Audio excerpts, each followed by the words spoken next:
AEW reportedly has strong interest in several female free agents, former WWE superstars. MJF and Tony Khan have a follow-up conversation after their heated discussion over the weekend. Plus, Tony Khan gives an update on AEW's future when it comes to having a possible streaming service. And Arn Anderson thinks there's a problem with AEW talent disappearing off television. All this and more in today's AEW news.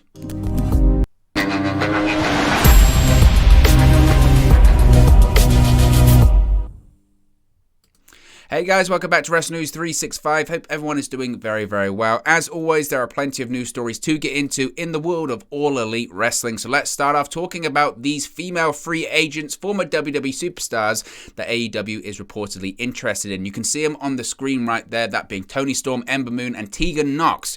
Because Toni Storm, let's start off with her, is rumored to be signing with AEW very soon. AEW officials reportedly have significant interest in signing Storm, according to Fightful Select.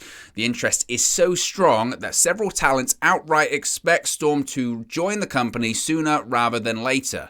There were numerous AEW wrestlers who have been pushing for Storm to be signed. Of course, we know tonight there's going to be the Owen Hart Cup qualifying match for the tournament. I'll get there at the end. And the Bunny is going to be facing a mystery female star, a free agent female star. A lot of people are assuming that could be Toni Storm, so we'll have to wait and see when it comes to that. Now, Storm, she requested her WWE release in late December, and it was granted. It's believed that she just became a free agent as her 90-day non-compete clause expired yesterday. Storm recently launched an OnlyFans account, but there is no word on what she has planned for her pro wrestling future. Now, another name been rumored to be joining AEW is Athena, formerly known as Ember Moon. She's also rumored to be signing with AEW.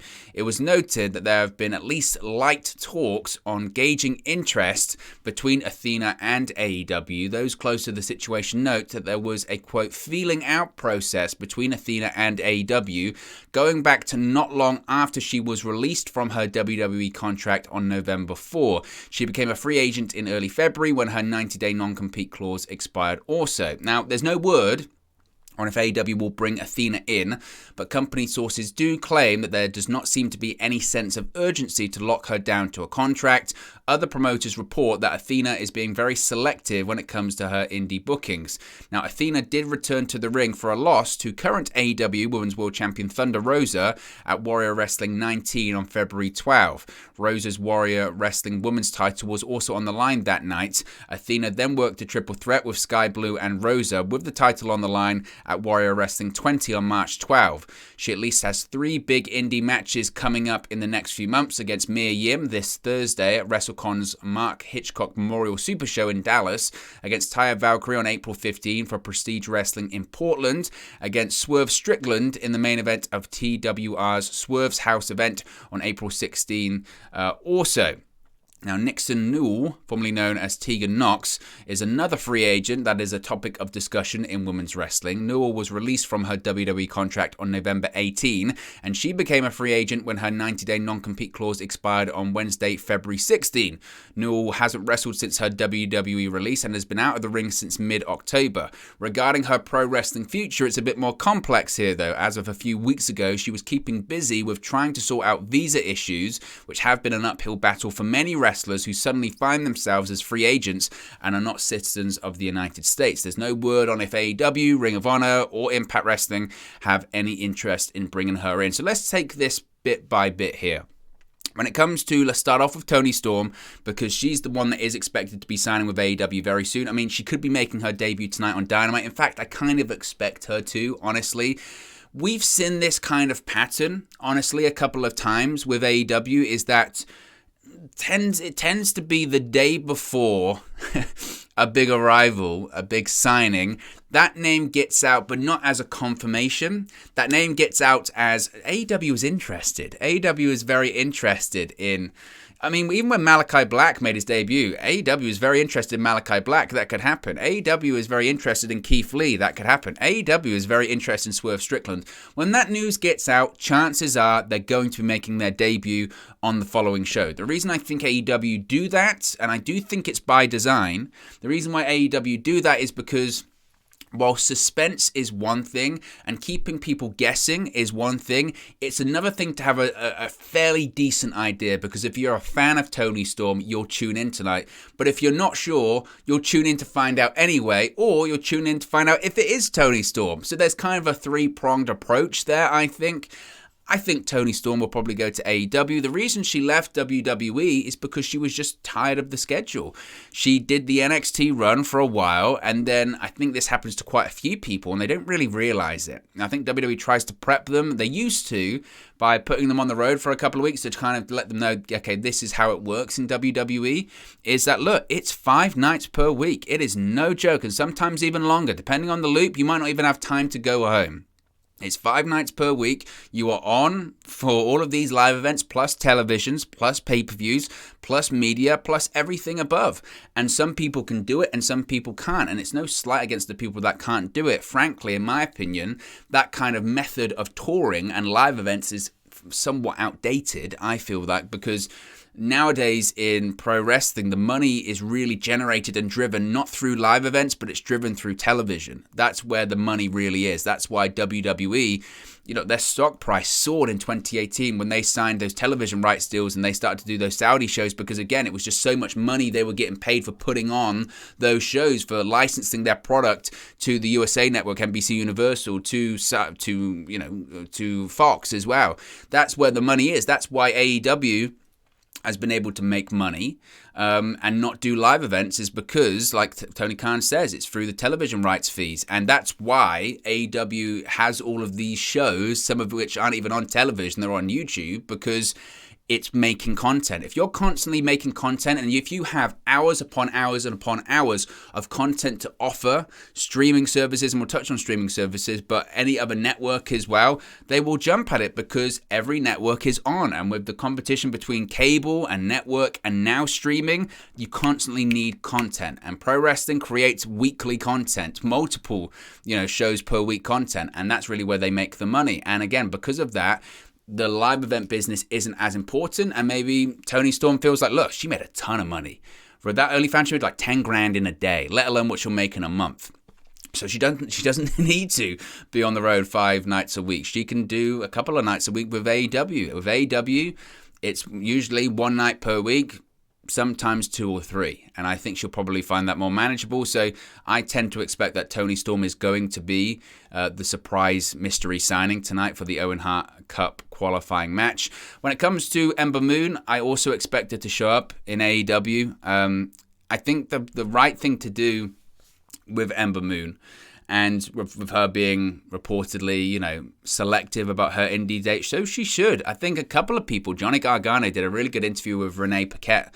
I think it came out yesterday or a couple of days ago, where he sort of said, it's not the worst thing in the world. If you can't because of finances and whatever, but it's not the worst thing in the world just to sit back and take a step back. There are so many people going back and forth, and there are so many people being signed on that roster, that you want it to die down. You want it to, wait until, who knows, maybe next year, when there aren't as many people up for free agency, or there aren't many people on the free agent market. That's when you can really make a truer impact, because when there are so many people coming across, it does get diluted.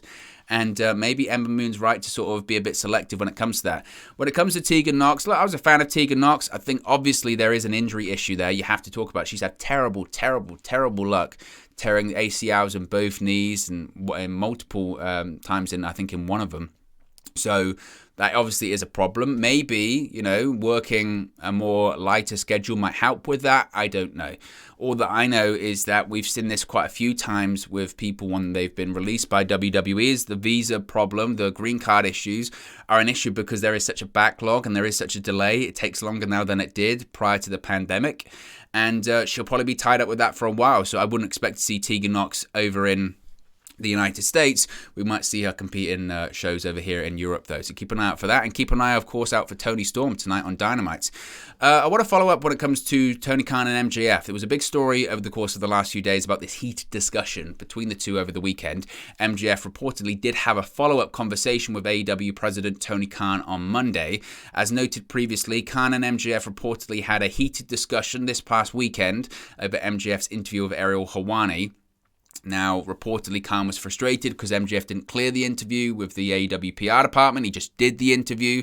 Now, it was reported late Monday how issues between MJF and Khan were settled. And while there was a, quote, heated discussion between the two, there was never any kind of fight. That was a Dave Meltzer report, because who thought that MJF was fighting Tony Khan? But in an update, Fightful Select is now reporting that Khan and MJF have had a follow-up conversation. On Monday, that talk went much smoother than the first conversation. It was noted that MJF's point of frustration continues to be his contract, which expires on January 1st, 2024, while Khan is concerned about the precedent being set of AEW talents doing interviews without running it by the AEW PR team first, which has been standard since 2019. AEW sources also note that Khan and MJF have maintained a good relationship since AEW launched and have become good friends. So the PR firm is right on the offensive here. They're good friends. We've got a good relationship. And I'm sure that's somewhat the case. I think those people that were there right from the start will have a good relationship with Tony Khan as AEW grows and grows and grows. The same with Vince McMahon. But that sort of report by Fightful there is kind of really what I was saying yesterday. I think Tony Khan's point is that there's a precedent. There are rules. It doesn't matter who you are. You have to follow them. And those rules aren't specific to AEW. That's just pro wrestling, and that's with a lot of companies, honestly. If you do an interview, if you do a podcast and you're under contract to WWE, AEW, Impact, wherever, if you're the interviewer, 9 times out of 10, or the company, you have to get in touch, say, with WWE PR or AEW PR, whatever their representatives are, and say, can I have an interview with MJF? Sometimes they'll go, yep. Sometimes they'll go, no. You go, can I have an interview with anyone? Sometimes they'll say, yep. Sometimes they'll say no. Sometimes they'll say, I'll get back to you. And that's just kind of how it works. And I understand with certain people it's different. People like MJF might be friends with Ariel Helwani. He might have relationships in the media and all that kind of stuff. But they still have to get cleared. And there is a precedent to be set. I mentioned also yesterday, it's very clear that MJF is frustrated with his contract, because go watch the interview of Ariel Helwani. I know people were saying, oh, it's MJF, it's the character, he's always in character, he's trying to keep kayfabe alive. Watch the interview. Whilst he's being MJF in the interview, whilst he's sort of staying somewhat in character, he's being very honest. And he's obviously got an issue when it comes to his contract. My response to that would be, as always, take it up with Tony Khan, which I think he's probably done or is doing. And contracts have an end date and a start date for a reason. When you sign them, that's your contract. You can renegotiate along the way. Maybe that's what he wants. Maybe that's what he's hoping AEW will do. But from Tony Khan's perspective, he must be like, well, no, look, your contract's up in the 1st of January 2024. That's a long way away at this point. We don't even have to talk about it this year. We can talk about it in 2023. We'll have 12 months to talk about it in 2023. You could argue, is it best to keep your best talent happy? Yes, but you also don't want to be in a WCW position when Scott Hall and Kevin Nash came in 96, and as they said, they renegotiated their contract 3 times in the first 18 months that they were there. Granted, the business exploded, and they were very responsible for that, but still, what happens after that? People say, I tell you what, WCW, their finances were out of control. It's not the time. It's not the time to talk about renegotiating contracts, in my opinion. That will come next year. So whilst MJF might be frustrated, he might feel like he's on the low side of getting paid, all that kind of stuff. That's why contracts have an end date, and that's why you can negotiate. And, or you can work something out. So I do empathize with both here, but I kind of more lean to Tony Khan with the precedent being set, and your contract's what you signed. And if you feel your value's gone up at the end of it, that's when you renegotiate a better deal. And that's it. That's just the situation.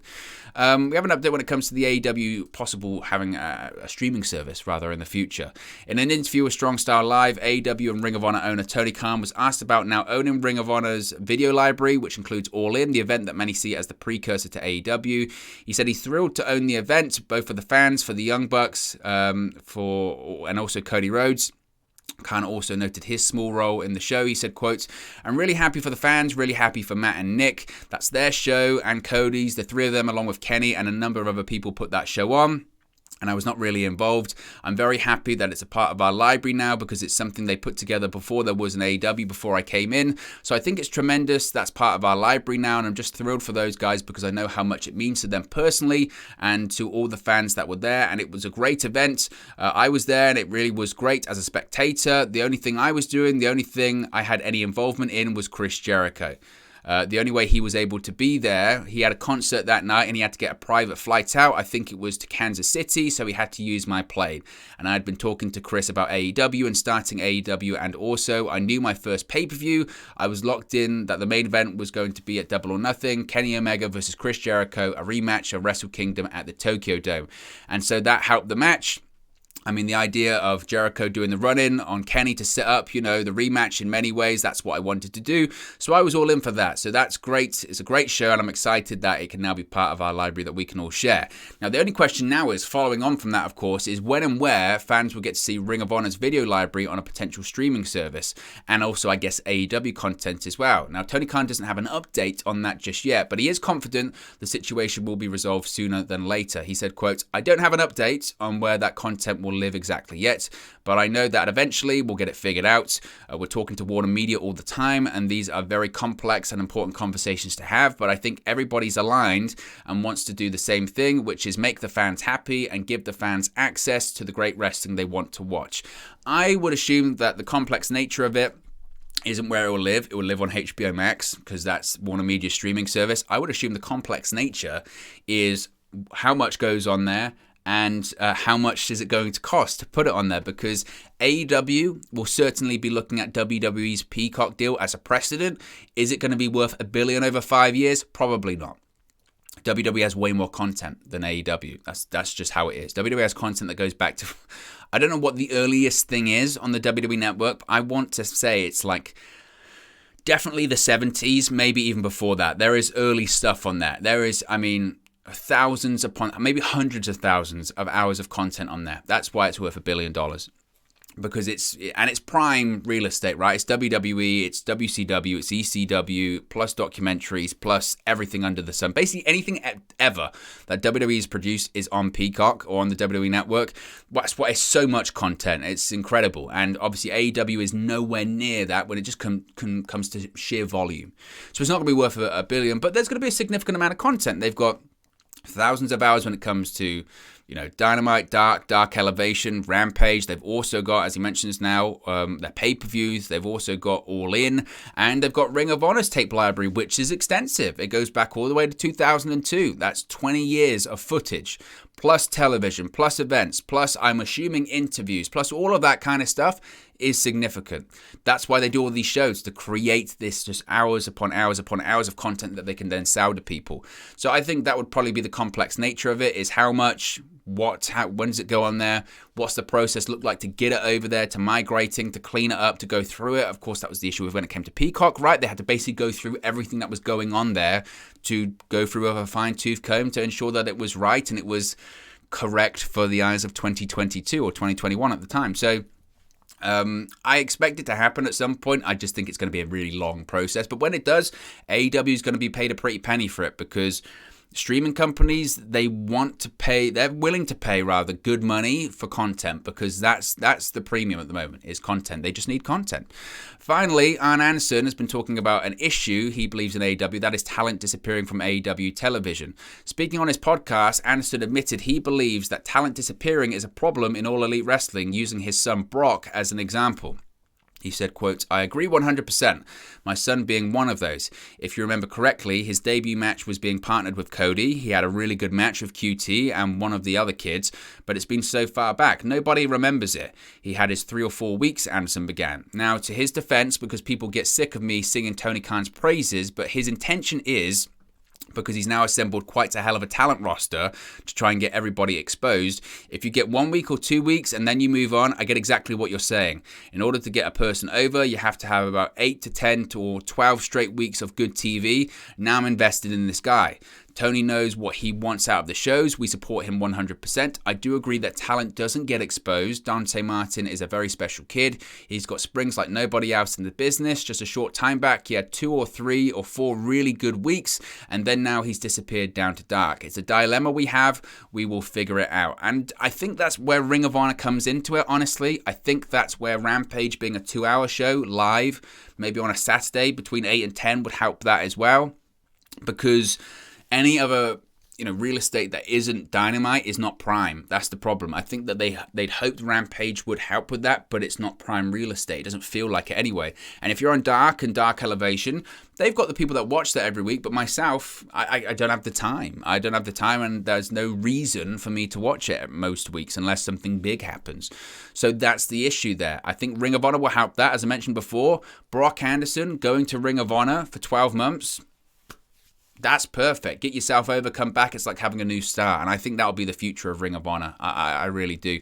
Anyway, guys, let me know your thoughts on today's AEW news stories in the comments section below. Be sure to like and subscribe to Wrestle News 365, and I'll speak to you again very, very soon.